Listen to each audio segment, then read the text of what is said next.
Ассаламу алейкум, урматтуу көрүүчүлөр. Бүгүн биз ушундай сонун торт жасайбыз. Биз менен бирге болуңуздар. Идишке 3 жумуртканы жагып алып, артынан жарым чай кашыктай туз, 2 аш кашыктай кум шекерди салып, венчиктин жардамы менен же вилканын жардамы менен аралаштырып алабыз. Эми кезеги менен жылуу сүттү куябыз. Өтө ысык, өтө муздак дагы болбойт. Орто температурада болгону жакшы. Аны дагы салып аралаштырып, артынан un салабыз. Унду мен 1,5 стакандай коштум.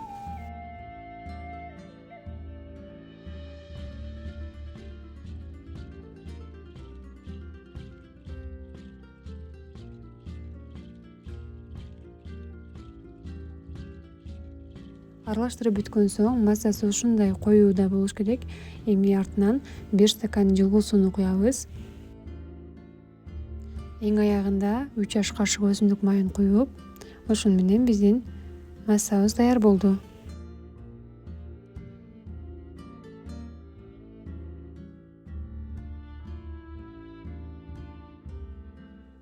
Кызыган сковородканы өсүмдүк май менен майлап алабыз, жабышып калбоосу үчүн жана даамдуу болуусу үчүн. Артынан бир чөмүчтөн блинчиктерибизди куюп алабыз.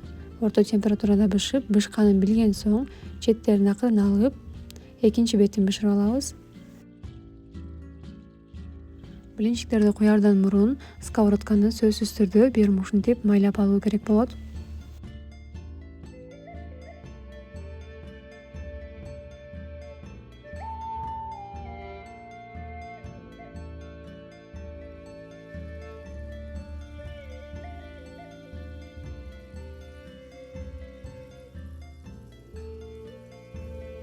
Кремибиз үчүн бизге бир чыны каймак керек болот. Жана дагы ванилинди кошуп алдым.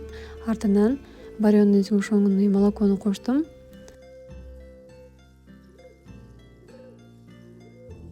Биринчи кашык менен аралаштырып алдым. Андан соң бирдей жакшы аралашуусу үчүн миксерди колдондум.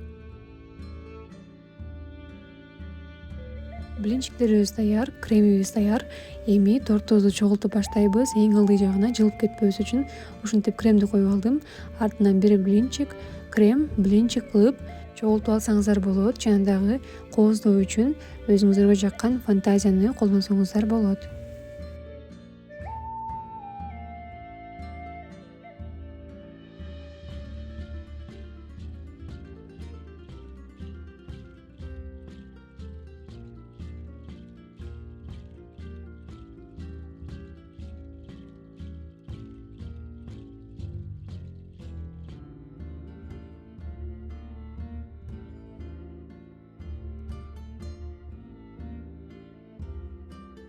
Мынакей биздин блинчиктен жасалган тортубуз даяр болду. Даамына сөз жок. Баарыңыздарга сунуштайбыз. Сөзсүз жасап көрүңүздөр. Жакшы лайк басыңыздар, комментарий калтырыңыздар. Саламатта калыңыздар.